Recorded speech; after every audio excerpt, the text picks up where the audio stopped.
ഞങ്ങളും ക്രൂശിക്കപ്പെട്ട ക്രിസ്തുവിനെ പ്രസംഗിക്കുന്നു.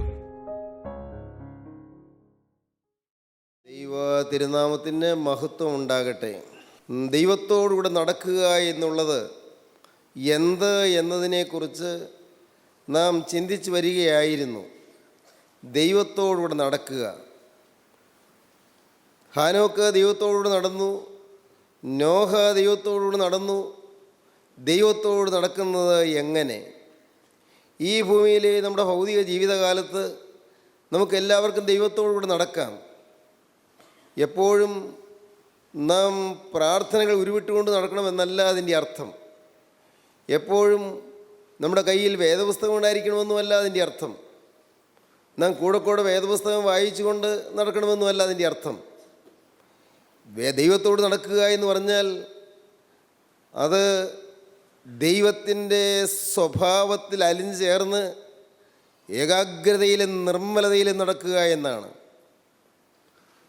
നാം അതിനെക്കുറിച്ച് ചിന്തിച്ചപ്പോൾ എഫേസ്യ ലേഖനത്തിൽ നിന്ന് 4 കാര്യങ്ങൾ ചിന്തിക്കാൻ തുടങ്ങി. 1, വാക്ക് ഇൻ യൂണിറ്റി, ഐക്യത്തിൽ നടക്കുക. 2, വാക്ക് ഇൻ പ്യൂരിറ്റി, വിശുദ്ധിയിൽ നടക്കുക. 3, വാക്ക് ഇൻ ഹാർമണി, ഒരു മനസ്സോടെ നടക്കുക, ഏകദാനതയോടെ നടക്കുക, സമഞ്ജസമായ ഐക്യത്തിൽ നടക്കുക. 4, വാക്ക് ഇൻ വിക്ടറി, വിജയത്തിൽ നടക്കുക. ദൈവത്തോട് നടക്കുന്നവർ വിശുദ്ധിയിൽ നടക്കുന്നവരായിരിക്കും. ദൈവത്തോട് നടക്കുന്നവർ പരസ്പര സ്നേഹത്തിൻ്റെ ഐക്യദാർഢ്യത്തിൽ നടക്കുന്നവരായിരിക്കും. ദൈവത്തോട് നടക്കുന്നവർ ഒരു മനസ്സോടെ നടക്കുന്നവരായിരിക്കും. ദൈവത്തോട് നടക്കുന്നവർ വിജയിച്ച് നടക്കുന്നവരായിരിക്കും. Walk in victory. എങ്ങനെയാണ് വിജയത്തിൽ നടക്കുക? ചിലതെല്ലാം കഴിഞ്ഞ പ്രാവശ്യം നാം ചിന്തിച്ചു. എങ്ങനെയാണ് വിജയത്തിൽ നടക്കുക? വിജയിക്കാൻ എന്തെല്ലാമാണ് മാർഗങ്ങൾ? ജയിക്കുന്നത് എങ്ങനെ? അതെങ്ങനെയെന്ന് അപ്പോസ്തലനായ പൗലോസ് എഫേസ്യ ലേഖനത്തിൽ 6-ാം അധ്യായത്തിൻ്റെ 10-ാം വാക്യം മുതൽ വായിക്കുമ്പോൾ വിശദമായി പ്രസ്താവിച്ച് നമുക്ക് തരുന്നുണ്ട്. എഫേസ്യ ലേഖനം 6-ാം അധ്യായം 10-ാം വാക്യം മുതൽ നമുക്ക് വായിച്ച് കേൾക്കാം. ഒടുവിൽ കർത്താവിലും അവൻ്റെ അമിതബലത്തിലും ശക്തിപ്പെടുവിൻ. പിശാചിന് തന്ത്രങ്ങൾ എതിർത്ത് നിൽപ്പാൻ കഴിയേണ്ടതിന് ദൈവത്തിൻ്റെ സർവായുധവർഗം ധരിച്ചുകൊള്ളുവിൻ. നമുക്ക് പോരാട്ടമുള്ളത് ജഡരക്തങ്ങളോടല്ല, വാഴ്ചകളോടും അധികാരങ്ങളോടും ഈ അന്ധകാരത്തിൻ്റെ ലോകാധിപതികളോടും സ്വർലോകങ്ങളിലെ ദുഷ്ടാത്മസേനയോടും അത്രേ. ഒടുവിൽ കർത്താവിലും അവൻ്റെ അമിത ബലത്തിലും ശക്തിപ്പെടുവീൻ. നമുക്ക് പോരാട്ടമുള്ളത് ജഡരക്തങ്ങളോടല്ല, ഈ അന്ധകാരത്തിൻ്റെ ലോകാധിപതികളോട്, വാഴ്ചകളോടും അധികാരങ്ങളോടും ഈ അന്ധകാരത്തിൻ്റെ ലോകാധിപതികളോടും സ്വർലോകങ്ങളിലെ ദുഷ്ടാത്മസേനയോടും അത്രേ. അതുകൊണ്ട് നിങ്ങൾ ദുർദിവസത്തിൽ എതിർപ്പാനും സകലവും സമാപിച്ചിട്ട്, സകലവും അവസാനിപ്പിച്ചിട്ട്, യുദ്ധമെല്ലാം അവസാനിപ്പിച്ചിട്ട് സകലവും സമാപിച്ചിട്ട് ഉറച്ചു നിൽപ്പാനും കഴിയേണ്ടതിന് ദൈവത്തിൻ്റെ സർവായുധവർഗം എടുത്തുകൊള്ളുവീൻ. കർത്താവിലും അവൻ്റെ അമിത ബലത്തിലും ശക്തിപ്പെടുവീൻ. യേശുക്രിസ്തുവിൽ ശക്തിപ്പെട്ടല്ലാതെ ജയജീവിതം സാധ്യമല്ല. ജയിക്കണമെങ്കിൽ നമ്മുടെ ജഡത്തിൻ്റെ യത്നം കൊണ്ട് സാധ്യമല്ല. നാം മാനുഷികമായി പരിശ്രമിച്ചാൽ ജയജീവിതം സാധ്യമല്ല. ക്രിസ്തുവിൻ്റെ അത്ഭുത ശക്തിയാൽ മാത്രമേ നമുക്ക് ജയജീവിതം കിട്ടുകയുള്ളൂ. നാം ഓരോരുത്തരും ജയിക്കാൻ ആഗ്രഹിക്കുന്നവരാണ്. നമ്മുടെ ക്രിസ്തീയ ജീവിതത്തിൽ പലപ്പോഴും പരാജയപ്പെട്ടവരുമാണ്. നമ്മുടെ സ്വഭാവത്തിലെ മാലിന്യങ്ങളിൽ പരാജയപ്പെട്ടവരാണ് നമ്മിൽ പലരും. ഒരുപക്ഷെ ചില ദുശ്ശീലങ്ങളിലായിരിക്കാം, ചില ദുഷിച്ച പ്രവണതകളിലായിരിക്കാം, നിങ്ങളുടെ ജീവിതത്തിലെ അലസതയിലായിരിക്കാം, കോപ സ്വഭാവത്തിലായിരിക്കാം, വാശി, വഴക്ക്, പിണക്കം, വൈരാഗ്യം, അസൂയ മുതലായ കാര്യങ്ങളിലായിരിക്കാം, അഹങ്കാരം, സ്വയം മുതലായ കാര്യങ്ങളിലായിരിക്കാം. ഏതെങ്കിലും കാര്യങ്ങളിലെല്ലാം പരാജയപ്പെട്ടവരാണ് നമ്മിൽ പലരും. എന്നാൽ ജയിക്കണമെങ്കിൽ ഞാൻ ഇനി പരാജയപ്പെടുകയില്ല എന്ന് തീരുമാനിച്ചാൽ ഫലപ്പെടുകയില്ല. ഞാൻ ഇനി കോപിക്കുകയില്ല എന്ന് തീരുമാനിച്ചാലും സാധിക്കുകയില്ല. ഞാൻ ഇനി വാശി പിടിക്കുകയില്ലെന്ന് തീരുമാനിച്ചാലും സാധിക്കുകയില്ല. നമുക്ക് ജയിക്കണമെങ്കിൽ തീരുമാനം വേണ്ടെന്നല്ല, പക്ഷേ ദൈവത്തിൻ്റെ പരിശുദ്ധാത്മാവിൻ്റെ ശക്തി വേണം, ദൈവത്തിൻ്റെ പരിശുദ്ധാത്മാവിൻ്റെ സഹായം വേണം, ദൈവത്തിൻ്റെ പരിശുദ്ധാത്മാവിൻ്റെ കൃപ വേണം. ദൈവത്തിൻ്റെ പരിശുദ്ധാത്മാവിൻ്റെ കൃപ കൂടാതെ ആർക്കും ജയിക്കാൻ സാധ്യമല്ല. അപ്പോസ്തലനായ പൗലോസ് റോമർക്ക് എഴുതിയ ലേഖനം 8-ാം അധ്യായത്തിൽ പറയും, ആത്മാവിനാൽ ശരീരത്തിൻ്റെ പ്രവൃത്തികളെ മരിപ്പിക്കുന്നുവെങ്കിലോ നിങ്ങൾ ജീവിക്കും നിശ്ചയം. ആത്മാവിനാൽ മാത്രമേ ജയമുള്ളൂ. പരിശുദ്ധാത്മാവിനാൽ മാത്രമേ നമ്മുടെ ഈ ശരീരത്തിൻ്റെ പ്രവൃത്തികളെ മരിപ്പിക്കാൻ സാധിക്കുകയുള്ളൂ. കോപിക്കാനുള്ള സാഹചര്യം നമുക്ക് വന്നു എന്ന് വന്നേക്കാം. കോപിച്ച് അലറുന്ന പ്രകൃതമുള്ള ആളുകൾക്ക് കോപിക്കാനുള്ളതായ സാഹചര്യം വരുമ്പോൾ കോപിക്കാൻ തോന്നിപ്പോയി എന്ന് വന്നേക്കാം. പക്ഷേ കോപം വരാതെ വേറൊരു ശക്തി വന്ന് ആ നമ്മുടെ ഹൃദയത്തിൽ ഉണർന്നു വരുന്നതായ കോപത്തെ അടക്കുന്ന ഒരത്ഭുത പ്രതിഭാസം നമുക്ക് അനുഭവിക്കാൻ കഴിയും. ഉയർന്ന് പതഞ്ഞ് പൊന്തുന്ന കോപം, ഉള്ളിൽ തിളച്ച് വരുന്നതായ കോപാവേശം, അത് കൂടുതൽ മുന്നോട്ട് വരാതെ അപ്പോൾ തന്നെ അടിച്ചമർത്തുന്ന വേറൊരു ശക്തിയെ നമുക്ക് തന്നെ നമ്മുടെ ഉള്ളിൽ അനുഭവിക്കാൻ കഴിയും. അത് പരിശുദ്ധാത്മ ശക്തിയാണ്. മുൻപ് ഒരു നിയന്ത്രണമില്ലാതെ കോപിച്ചിരുന്നു. കോപിക്കുമ്പോൾ നിയന്ത്രണമില്ലാതെ സംസാരിച്ചിരുന്നു. എന്താണ് പറയുന്നതെന്ന് പോലും അറിയാതെ എന്തെല്ലാമോ ഒക്കെ വിളിച്ച് പറഞ്ഞിരുന്നു. ശാപവാക്കുകൾ പറഞ്ഞിരുന്നിരിക്കും, പിരാഗി പറഞ്ഞിരിക്കും, അല്ല വഴക്ക് പറഞ്ഞിരിക്കും, ചിലരെ മുറിപ്പെടുത്തുന്ന രീതിയിലുള്ള വാക്കുകൾ പറഞ്ഞിരിക്കും, ഉള്ളു കുത്തി നോവിക്കുന്ന വിധത്തിലുള്ളതായ വാക്കുകൾ പറഞ്ഞിരിക്കും.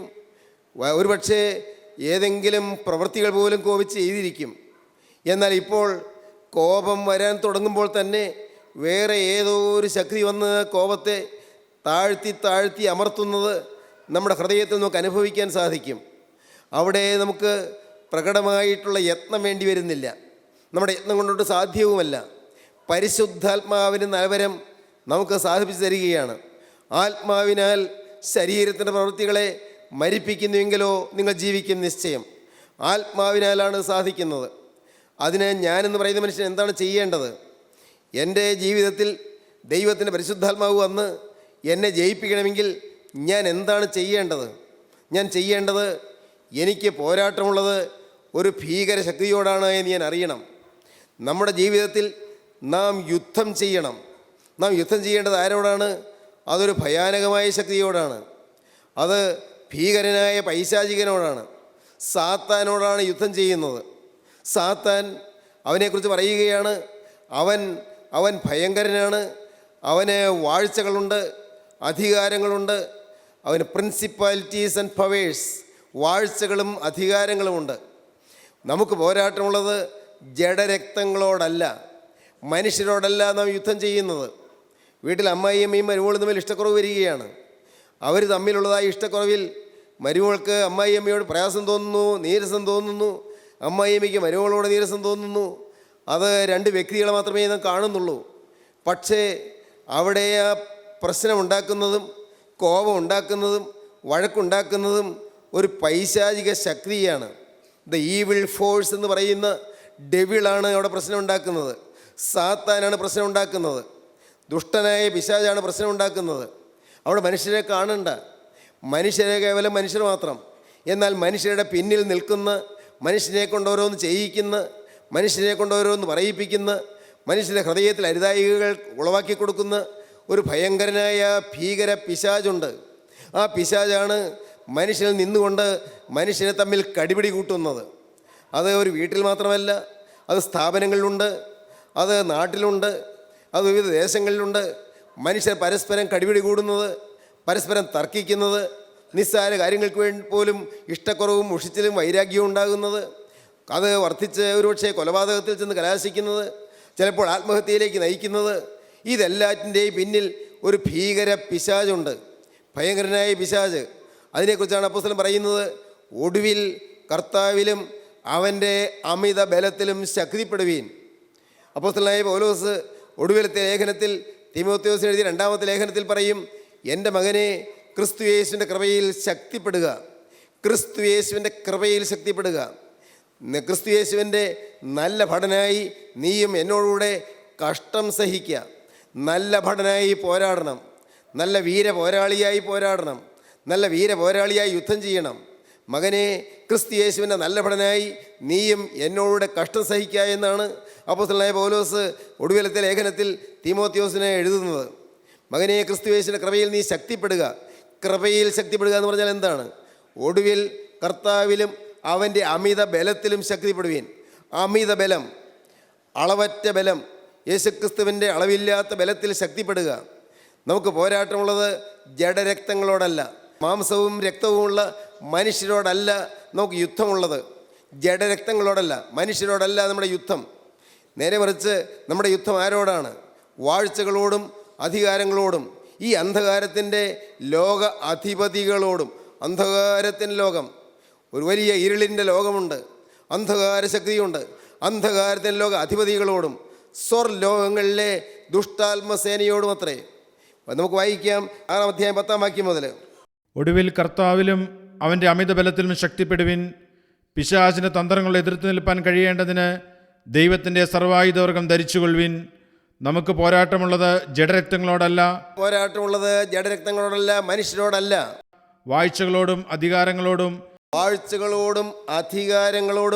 ഈ അന്ധകാരത്തിന്റെ ലോകാധിപതികളോടും, സ്വർലോകങ്ങളിലെ ദുഷ്ടാത്മസേനയോടും അത്രേ.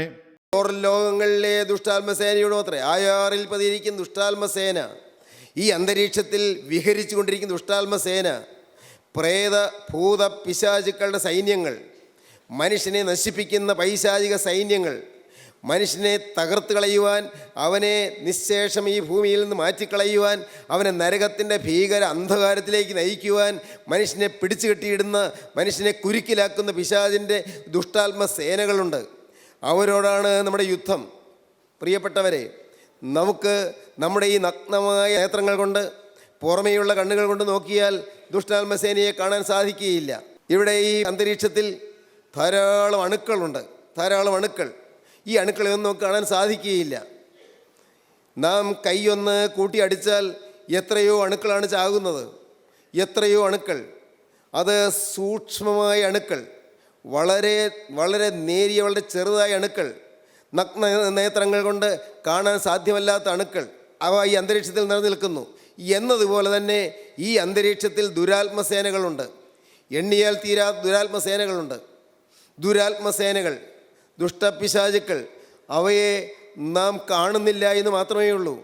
ആത്മാവിൻ്റെ കണ്ണും തുറന്നു കിട്ടിയാൽ, ആത്മലോകം കാണാൻ സാധിച്ചാൽ, ആത്മാവിൻ്റെ ദർശനം ലഭിച്ചാൽ നമുക്ക് അവയെ കാണാൻ സാധിക്കും. അപ്പോൾ നാം അത്ഭുതപ്പെട്ടു പോകും, ഈ ഭീകരപിശാചുകളുടെ ഇടയിലൂടെയാണല്ലോ ഞാൻ നടക്കുന്നതെന്ന്.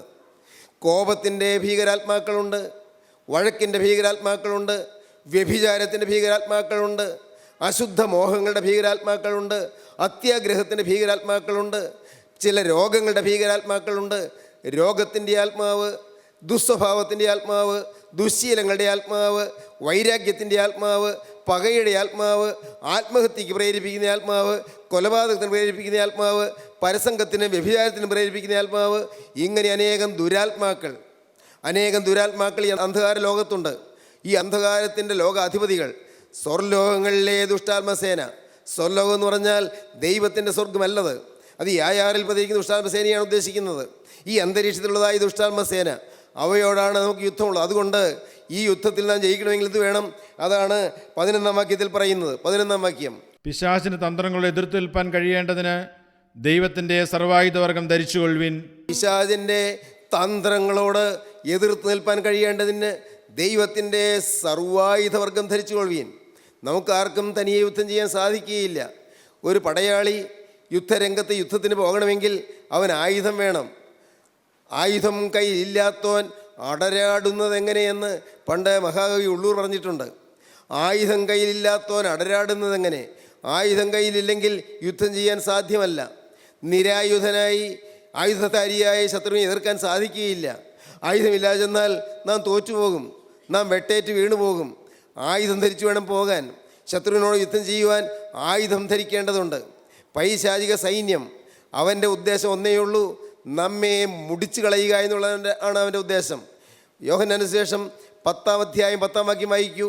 അവിടെ കാണാം, യോഹന്നാന്റെ സുവിശേഷം 10-ാം അധ്യായത്തിൻ്റെ 10-ാം വാക്യത്തിൽ ഈ ദുഷ്ടനായ പൈശാചികൻ വരുന്നത് എന്തിന് എന്ന് നമുക്കവിടെ കാണാം. അവൻ്റെ വരവിൻ്റെ ഉദ്ദേശം എന്താ എന്ന് നമുക്ക് കാണാം. മോഷ്ടിപ്പാനും അറുപ്പാനും മുടിപ്പാനും അല്ലാതെ കള്ളൻ വരുന്നില്ല. മോഷ്ടിക്കുക, നമുക്കുള്ള സ്വത്ത് മോഷ്ടിച്ചെടുക്കുക. നമുക്കെല്ലാം കർത്താവ് തന്നാല സ്വത്തുക്കളുണ്ട്, ചില സമ്പത്തുണ്ട്. യേശു തമ്പുരാൻ തന്നതായ സമ്പത്ത്, യേശു തന്ന സ്നേഹം, യേശു തന്ന ആർദ്രത, യേശു തന്ന മനസ്സലിവ്, യേശു തന്ന കരുണ, യേശു തന്നതായ ബുദ്ധി, യേശു തന്നതായ നല്ല നല്ല ശീലങ്ങൾ, യേശു തന്നതായ പ്രാർത്ഥനാ സ്വഭാവം, യേശു തന്നതായ എളിമ, യേശു തന്നതായ ലാളിത്യം, യേശുവിൻ്റെ ആട്രിബ്യൂട്ട്സ്, യേശുവിൻ്റെ സ്വഭാവങ്ങൾ നമുക്ക് തന്നിട്ടുണ്ട്, യേശുവിൻ്റെ നൽവരങ്ങൾ നമുക്ക് തന്നിട്ടുണ്ട്. അതെല്ലാം മോഷ്ടിച്ചു കൊണ്ടുപോകുക എന്നുള്ളതാണ് പിശാചിൻ്റെ തന്ത്രം. നമുക്ക് എന്തെല്ലാം നന്മകളുണ്ടോ അതെല്ലാം മോഷ്ടിച്ചു കൊണ്ടുപോകുന്നു. എന്തൊക്കെ? അറുപ്പാനും മുടിപ്പാനും മോഷ്ടിപ്പാനും അത്രേ പിശാച് വരുന്നു. കർത്താവ് അവനെ കള്ളൻ എന്നാണ് പറയുന്നത്. അവൻ മോഷ്ടിക്കാൻ വരുന്നവനാണ്, അവൻ മുടിക്കാൻ വരുന്നവനാണ്, അവൻ അറുത്ത് കളയുവാൻ കൊന്നു കളയുവാൻ വരുന്നവനാണ്. മോഷ്ടിപ്പാനും അറുപ്പാനും മുടിപ്പാനുമാണ് കള്ളനായി പിശാച് വരുന്നത്. സഹോദരങ്ങളെ, എന്നാൽ കർത്താവായ യേശുക്രിസ്തു വന്ന് എന്തിനാണ് എന്ന് അടുത്ത വാക്യത്തിൽ പറയുന്നു. അവർക്ക് ജീവനുണ്ടാകുവാനും സമൃദ്ധിയായിട്ടുണ്ടാകുവാനും അത്രേ ഞാൻ വന്നിരിക്കുന്നത്. മനുഷ്യർക്ക് ജീവൻ നൽകുവാനും സമൃദ്ധിയായ ജീവൻ നൽകുവാനുമാണ് ഞാൻ വന്നിരിക്കുന്നത്. നിങ്ങൾക്ക് ജീവൻ തരുവാൻ കർത്താവ് വന്നിരിക്കുന്നു. സമൃദ്ധിയേറിയ ജീവൻ തരുവാൻ വന്നിരിക്കുന്നു. ആത്മാവിൻ്റെ നിറവുറ്റ ജീവൻ തരുവാൻ കർത്താവ് വന്നിരിക്കുന്നു. യേശു വന്നിരിക്കുന്നത് സമൃദ്ധിയും ജീവൻ്റെ സന്തോഷവും തരുവാനാണ്. യേശു വന്നിരിക്കുന്നത് ആത്മാവിൻ്റെ ശാന്തിയും സമാധാന സമൃദ്ധിയും തരുവാനായിട്ടാണ്. എന്നാൽ ദുഷ്ടനായ പൈശാചികൻ വരുന്നതോ മോഷ്ടിച്ചു കൊണ്ടുപോവുക, നമ്മുടെ സമാധാനം മോഷ്ടിക്കുക, നമ്മുടെ സന്തോഷം മോഷ്ടിക്കുക, നമ്മുടെ സമ്പത്ത് മോഷ്ടിക്കുക, നമ്മുടെ ബുദ്ധി വൈഭവങ്ങൾ മോഷ്ടിക്കുക, എല്ലാം മോഷ്ടിച്ചു കൊണ്ടുപോവുക, നമ്മെ അറുത്ത് മുടിക്കുക, നമ്മെ നശിപ്പിച്ച് കളയുക, നമ്മുടെ ആന്തരാത്മാവിനെ കൊല്ലുക, നമ്മളിൽ നിന്ന് ദൈവം തന്ന ആത്മാവിനെ കൊല്ലുക, അങ്ങനെ നാം ആത്മാവിൽ മരിക്കുക. ഇതിനു വേണ്ടിയാണ് പിശാച് വന്നിരിക്കുന്നത്. സഹോദരങ്ങളെ, അങ്ങനെ ദുഷ്ടനായ പൈശാചികൻ അവൻ തന്ത്രശാലിയാണ്. അവൻ്റെ തന്ത്രങ്ങൾ നമ്മുടെ നേരെ അവൻ പ്രയോഗിക്കുന്നു. ഇന്ന് ലോകത്ത് എവിടെയെല്ലാം സമാധാനം പോകുന്നു, എവിടെയെല്ലാം സന്തോഷം പോകുന്നു, ഏതെല്ലാം കുടുംബങ്ങളിലാണ് സന്തോഷമില്ലാത്തത്? പിശാചാണ് സന്തോഷം കളയുന്നത്, സാത്താനാണ് സമാധാനം കളയുന്നത്. എത്രയോ കുടുംബങ്ങളാണ് പരസ്പര വൈരാഗ്യത്തിൽ കഴിയുന്നത്, പരസ്പര നീരസത്തിൽ കഴിയുന്നത്. എപ്പോഴും മുഖം വാടിയിരിക്കുന്ന കുടുംബങ്ങൾ, മുഖം വാടിയിരിക്കുന്ന ഭാര്യയും ഭർത്താവും, പരസ്പരം ഭിന്നിച്ചിരിക്കുന്ന ഭാര്യയും ഭർത്താവും, ചില വാശികളുടെ പേരിൽ, ചില നീരസത്തിൻ്റെ പേരിൽ, ചില ഇഷ്ടക്കുറവ് വന്നതിൻ്റെ പേരിൽ മിണ്ടാതെ പിണങ്ങിപ്പാർക്കുന്ന ഭാര്യയും ഭർത്താവും, മാതാപിതാക്കളും മക്കളും എല്ലാ പരസ്പരമുള്ളതായ ഈർഷ്യയിലും മുഷിച്ചിലും ഇഷ്ടക്കുറവിലും അങ്ങനെ ഹൃദയത്തിലുള്ളതായ വലിയ വാടിയ മൂടിയ അന്തരീക്ഷത്തിൽ കഴിഞ്ഞുകൂടുന്ന അനേകം കുടുംബങ്ങൾ, അനേകം ജീവിതങ്ങൾ. സഹോദരങ്ങളെ, നിങ്ങൾ ചിന്തിക്കൂ. നിങ്ങൾ ഈ വാക്കുകൾ കേൾക്കുമ്പോൾ നിങ്ങളുടെ പലരുടെ വീടുകളിലും വാസ്തവമായ സന്തോഷമുണ്ടോ? നിങ്ങളുടെ വീടുകളിൽ വാസ്തവമായ ഐക്യമുണ്ടോ? നിങ്ങളുടെ വീടുകളിൽ വാസ്തവമായിട്ടുള്ള ഒരു സ്നേഹത്തിൻ്റെ നിറവുണ്ടോ? സ്നേഹത്തിൻ്റെ ദാർഢ്യമുണ്ടോ? അതെല്ലാം നശിപ്പിക്കുന്നത് പിശാചാണ്. പിശാച് നിങ്ങളുടെ കുടുംബത്തിൽ കടന്നു വന്നിരിക്കുന്നു. അത് നിങ്ങളുടെ പാപം മൂലം കടന്നു വന്നു, അത് നിങ്ങളുടെ പൂർവികന്മാരുടെ പാപം മൂലം കടന്നു വന്നു. ആഭിചാരങ്ങൾ ചെയ്തത് മൂലം, ക്ഷുദ്രപ്രയോഗങ്ങൾ ചെയ്തത് മൂലം, വല്ല മന്ത്രവാദങ്ങൾ ചെയ്തത് മൂലം, അതല്ലെങ്കിൽ അന്ധവിശ്വാസങ്ങളിൽ കുടുങ്ങിയത് മൂലം, അബദ്ധാചാരങ്ങൾ കുടുങ്ങി കടന്നത് മൂലം, അങ്ങനെയെല്ലാം അനേകം ദുഷ്ടപിശാചുക്കൾ നിങ്ങളുടെ ഭവനങ്ങളിൽ കുടിപാർക്കുന്നു. ഭവനങ്ങളിൽ അവിടെ പാർക്കുകയാണ് ദുഷ്ടപിശാചുക്കൾ. അനേകരുടെ ഹൃദയത്തിൽ ദുഷ്ടപിശാചുക്കൾ വാഴുന്നു. അങ്ങനെ അനേകരുടെ കുടുംബങ്ങളിൽ ദുഷ്ടപിശാച് വാഴുന്നു. ഈ ദുഷ്ടനായ പൈശാചികൻ അനേകം തന്ത്രങ്ങൾ പ്രയോഗിച്ച് മനുഷ്യനെ കീഴടക്കുകയും മനുഷ്യനെ വരുതിയിലാക്കുകയും ചെയ്യുന്നു. മനുഷ്യനെ കൊണ്ട് അവൻ്റെ ഇഷ്ടത്തിനൊത്തതുപോലെ പലതും ചെയ്യിക്കുന്നു, വഴക്കടുപ്പിക്കുന്നു, പിണക്കമുണ്ടാക്കുന്നു, അസൂയുണ്ടാക്കുന്നു, വൈരാഗ്യമുണ്ടാക്കുന്നു, പകയുണ്ടാക്കുന്നു, പ്രതികാരചിന്ത ഉണ്ടാക്കുന്നു. പ്രിയപ്പെട്ടവരെ, ഇതിൻ്റെ എല്ലാം പിന്നിൽ ഒരു ദുഷ്ടനായ പൈശാചികനുണ്ട്. മോഷ്ടിപ്പാനും അറുപ്പാനും മുടിപ്പാനും വന്ന പിശാച്. ഈ പിശാചിൻ്റെ തന്ത്രങ്ങൾ, അവന് യുദ്ധതന്ത്രങ്ങളുണ്ട്. അവനെപ്പോഴും വാളുവേന്തി യുദ്ധത്തിന് വരികയല്ല ചെയ്യുന്നത്. അവന് യുദ്ധതന്ത്രങ്ങളുണ്ട്. അവനെപ്പോഴും യുദ്ധത്തിന് വരുന്നത് പോലെ വരികയല്ല ചെയ്യുന്നത്. അവൻ തന്ത്രശാലിയാണ്. 3 വിധത്തിലാണ് പിശാച് വരുന്നത് എന്ന് വേദപുസ്തകം പറയുന്നു. 3 വിധത്തിൽ. 1 2 കൊരിന്ത്യർ 11 അധ്യായം 2 വാക്യം വായിക്കാം. ഞാൻ നിങ്ങളെക്കുറിച്ച് ദൈവത്തിൻ്റെ എരിവോടെ എരിയുന്നു. ഞാൻ ക്രിസ്തു എന്ന ഏക പുരുഷന് നിങ്ങളെ നിർമ്മലകന്യക ഏൽപ്പിപ്പാൻ വിവാഹ നിശ്ചയം ചെയ്തിരിക്കുന്നു. എന്നാൽ സർപ്പം ഹൗവായെ ഉപായത്താൽ ചതിച്ചതുപോലെ നിങ്ങളുടെ മനസ്സ് ക്രിസ്തുവിനോടുള്ള ഏകാഗ്രതയും നിർമ്മലതയും വിട്ട് വഷളായി പോകുമോ എന്ന് ഞാൻ ഭയപ്പെടുന്നു. സർപ്പം ഹൗവായെ ഉപായത്താൽ ചതിച്ചതുപോലെ നിങ്ങൾക്ക് ചതി പറ്റുന്നുണ്ട്. സർപ്പം ഹൗവായെ ഉപായത്താൽ ചതിച്ചു. നിങ്ങൾക്ക് ചതി പറ്റാറുണ്ട്, ചതി പിണയാറുണ്ട്, നിങ്ങളെ ചതിക്കുന്നുണ്ട്. ഉപായത്താലാണ് വരുന്നത്. പിശാച് ഉപായത്താൽ കടന്നു വരും, സ്നേഹഭാവത്തിൽ കടന്നു വരും, തന്ത്രശാലിയായി കടന്നു വരും, വളരെ കൗശലത്തോടെ കടന്നു വരും. നേരെ പൈശാചിക ഭാവത്തോടെയല്ല വരുന്നത്. ഒരു ഭീകരരൂപിയായിട്ടല്ല വരുന്നത്, വളരെ തന്ത്രപൂർവ്വമാണ് കടന്നു വരുന്നത്. സർപ്പം ഹൗവായെ ഉപായത്താൽ ചതിച്ചതുപോലെ. പ്രിയപ്പെട്ടവരെ, നമ്മുടെ അരികത്ത് പിശാച് കൊണ്ടുവരുന്ന ചില ചിന്തകൾ നല്ല ചിന്തകളാണെന്ന് നമുക്ക് തോന്നും. ചില സംശയങ്ങൾ, ചില അവിശ്വാസങ്ങൾ, അതെല്ലാം നല്ലതാണെന്ന് നമുക്ക് തോന്നും. നന്മയ്ക്ക് വേണ്ടിയല്ലേ ആ നിരൂപണങ്ങൾ നമുക്ക് തോന്നും. മനസ്സിൽ കൂടി പോകുന്ന ചില മനോരാജ്യങ്ങൾ, ചിലപ്പോൾ വരുന്നതായ ചില ചിന്തകൾ, ചിലപ്പോൾ വരുന്നതായ ചില ചോദ്യങ്ങൾ, ചിലപ്പോൾ വരുന്നതായ ചില സംശയങ്ങൾ, ചിലപ്പോൾ വരുന്നതായ ചില അവിശ്വാസങ്ങൾ, അതിന് ചില നന്മയുടെ പരിവേഷം ചാർത്തിയാണ് കൊണ്ടുവരുന്നത്. നന്മയുടെ ചില രൂപങ്ങൾ കാണിക്കും. എന്നാൽ പ്രിയപ്പെട്ടവരെ, അവിടെ സർപ്പം ഹവ്വായുടെ അടുത്ത് വന്നപ്പോൾ എങ്ങനെയാണ് വന്നത്? ഹവ്വായുടെ അടുത്ത് വന്നപ്പോൾ ഒരു സ്നേഹിതനെ പോലെയാണ് വന്നത്. അവരുടെ നന്മ ആഗ്രഹിച്ചുകൊണ്ട് വരുന്നത് പോലെയാണ് വന്നത്. അവർക്ക് ഉപകാരം ചെയ്യുകയാണെന്നുള്ള ഭാവത്തിലാണ് വന്നത്. അവർ ദൈവത്തെ പോലെ ആകണമെന്ന് അഗാധമായ ആഗ്രഹമുള്ളതുപോലെയാണ് സാത്താൻ വന്നത്. ദൈവത്തെ പോലെ ആദാമും ഹവ്വായും ആയി തീരണമെന്നുള്ളതായ ആഗ്രഹമുള്ള ഒരു നല്ല സ്നേഹിതനെ പോലെയാണ് വന്നത്. ഒരു അഭ്യുദയകാംക്ഷിയെ പോലെയാണ് വന്നത്. അത് ഉപായമായിരുന്നു. സർപ്പം ഹവ്വായെ ഉപായത്താൽ ചതിച്ചതുപോലെ നിങ്ങളുടെ മനസ്സ് ക്രിസ്തുവിനോടുള്ള ഏകാഗ്രതയും നിർമ്മലതയും വിട്ട് വഷളായി പോകുമോ എന്ന് ഞാൻ ഭയപ്പെടുന്നു. രണ്ടാമത് പിശാച് വരുന്നത് എങ്ങനെയാണ്? 2 കൊരിന്ത്യർ 11-14 നമുക്ക് വായിക്കാം. സാത്താൻ താനും വെളിച്ചദൂതന്റെ വേഷം ധരിക്കുന്നുവല്ലോ. വെളിച്ചദൂതൻ്റെ വേഷം, വെളിച്ച മാലാഖയുടെ വേഷം, മാലാഖയുടെ വേഷത്തിൽ വരും. സാത്താൻ താനും വെളിച്ചദൂതൻ്റെ വേഷം ധരിക്കുന്നുവല്ലോ. സാത്താൻ്റെ രൂപത്തിലല്ല വരുന്നത്. അല്പം പോലും സംശയം തോന്നുകയില്ല. ഒരു മാലാഖയെ പോലെയാണ് വരുന്നത്. മാലാഖയെപ്പോലെ ഉന്നതമായ ആശയങ്ങളാണ് കൊണ്ടുവരുന്നത്. വളരെ സ്വർഗീയമായ ആശയങ്ങൾ പറയുമ്പോൾ തോന്നും. സാത്താൻ താനും വെളിച്ചദൂതൻ്റെ വേഷം ധരിക്കുന്നുവല്ലോ. വേദപുസ്തക വാക്യങ്ങൾ ഉദ്ധരിക്കും, വേദവാക്യങ്ങൾ പറയും, വേദപുസ്തക കാര്യങ്ങൾ തന്നെയാണ് പറയുന്നത്. കേൾക്കുമ്പോൾ വളരെ എമ്പുമായി തോന്നും, വളരെ നല്ലതായി തോന്നും. അത് സാത്താന്യമാണ് തോന്നുകയില്ല, അന്ധകാര ശക്തിയുടേതാണ് തോന്നുകയില്ല. വെളിച്ചത്തിൻ്റെ ദൂതൻ്റെ വേഷം ധരിച്ചുകൊണ്ട് ആട്ടിൻ തുകലണിഞ്ഞ് ചെന്നായി വരുന്നാൽ എങ്ങനെ ഇരിക്കും? അതുപോലെ ആട്ടിൻ തുകലണിഞ്ഞ് ചെന്നായ് എന്ന് പറയുന്നത് പോലെ സാത്താൻ താനും വെളിച്ചദൂതൻ്റെ വേഷം ധരിക്കുന്നുവല്ലോ. വേഷത്തിൽ മാലാഖ, പക്ഷേ ഉള്ളിൽ പിശാച്. അങ്ങനെ വേഷത്തിൽ മാലാഖയുടെ വേഷത്തിൽ സാത്താൻ വരുന്നു. മൂന്നാമത് സാത്താൻ വരുന്നത് അപ്പോസ്തലനായ പത്രോസ് എഴുതിയ 1-ാമത്തെ ലേഖനം 5-ാം അധ്യായത്തിൻ്റെ 8-ാം വാക്യത്തിൽ നമുക്ക് വായിക്കാം. ഉണർന്നിരിപ്പിൻ, നിങ്ങളുടെ പ്രതിയോഗിയായ പിശാച് അലർന്ന സിംഹം എന്ന പോലെ ആരെ വിഴുങ്ങേണ്ടുവെന്ന് തിരഞ്ഞ് ചുറ്റി നടക്കുന്നു. നിങ്ങളുടെ പ്രതിയോഗിയായ പിശാച് അലറുന്ന സിംഹം എന്ന പോലെ ആരെ വിഴുങ്ങേണ്ടുവെന്ന് ചുറ്റിത്തിരിഞ്ഞ് നടക്കുന്നു. ആരെയാണ് വിഴുങ്ങാൻ കിട്ടുക? ആരെയാണ് നശിപ്പിക്കാൻ കിട്ടുക? വിഴുങ്ങിയേ അടങ്ങൂ. വൈരാഗ്യത്തോടെ വരികയാണ്. അലറുന്ന സിംഹം പോലെ വരികയാണ്, ഗർജിക്കുന്ന സിംഹം പോലെ. പ്രിയപ്പെട്ടവരെ, ചില വീടുകളിൽ അപ്പൻ ഗർജിക്കുന്ന സ്വഭാവമുള്ളവരുണ്ട്, അമ്മ ഗർജിക്കുന്ന സ്വഭാവമുള്ളവരുണ്ട്. അമ്മായിയമ്മ മരുമകളോട് ഗർജിക്കാറുണ്ട്, അല്ല മറിച്ചും മരുമകൾ അമ്മായിയമ്മയോട് ഗർജിക്കാറുണ്ട്, മക്കൾ അപ്പനോട് ഗർജിക്കാറുണ്ട്. അങ്ങനെയുള്ള ഭവനങ്ങളുണ്ട്. ഗർജിക്കുന്ന ഭവനങ്ങൾ, അട്ടഹസിക്കുന്ന ഭവനങ്ങൾ, ശപിക്കുന്ന ഭവനങ്ങൾ, ചീത്ത വാക്ക് പറയുന്ന ഭവനങ്ങൾ, അശ്ലീല വാക്കുകൾ പറയുന്ന ഭവനങ്ങൾ, ഭീഷണിപ്പെടുത്തുന്ന വാക്കുകൾ പറയുന്ന ഭവനങ്ങൾ, ബുദ്ധി മുറിവേൽപ്പിക്കുന്ന മുള്ളുവാക്കുകൾ പറയുന്ന ഭവനങ്ങൾ. അലറുന്ന സിംഹം പോലെ ആരെ വിഴുങ്ങേണ്ടുവെന്ന് ചുറ്റി നടക്കുന്നു. ചുറ്റിത്തിരിഞ്ഞ് നടക്കുകയാണ്. ആരെയാണ് വിഴുങ്ങാൻ കിട്ടുക? ആ അലറുന്ന സിംഹം എന്ന പോലെ ആരെ വിഴുങ്ങേണ്ടുവെന്ന് ചുറ്റി നടക്കുന്നു. പ്രതിയോഗിയായ പിശാച് 3 വിധത്തിൽ: 1 ഉപായത്താൽ, 2 വെളിച്ചതിൻ്റെ വേഷത്തിൽ, 3 അലറുന്ന സിംഹം പോലെ. പിശാചിൻ്റെ തന്ത്രങ്ങളോട് എതിർത്ത് നിൽപ്പാൻ കഴിയേണ്ടതിന് ദൈവത്തിൻ്റെ സർവായുധവർഗം എടുത്തുകൊള്ളുവീൻ. പ്രിയപ്പെട്ടവരെ, നമ്മുടെ കുടുംബങ്ങൾ എങ്ങനെയാണ് ഇരിക്കുന്നത്? നമ്മുടെ കുടുംബങ്ങളിൽ പൈശാചിന് ഇടമുൺ കൊടുക്കുന്നുണ്ടോ? നമ്മുടെ ഏതെങ്കിലും ചെയ്തികളിൽ, നമ്മുടെ ഏതെങ്കിലും വാക്കുകളിൽ, നമ്മുടെ ഏതെങ്കിലും ചിന്താഗതികളിൽ, നമ്മുടെ ഏതെങ്കിലും പെരുമാറ്റത്തിൽ, നമ്മുടെ പണം ഇടപാടുകളിൽ ഏതെങ്കിലും പിശാചിന് ഇടം കൊടുക്കുന്നുണ്ടോ? വ്യാജം വരുന്നുണ്ടോ?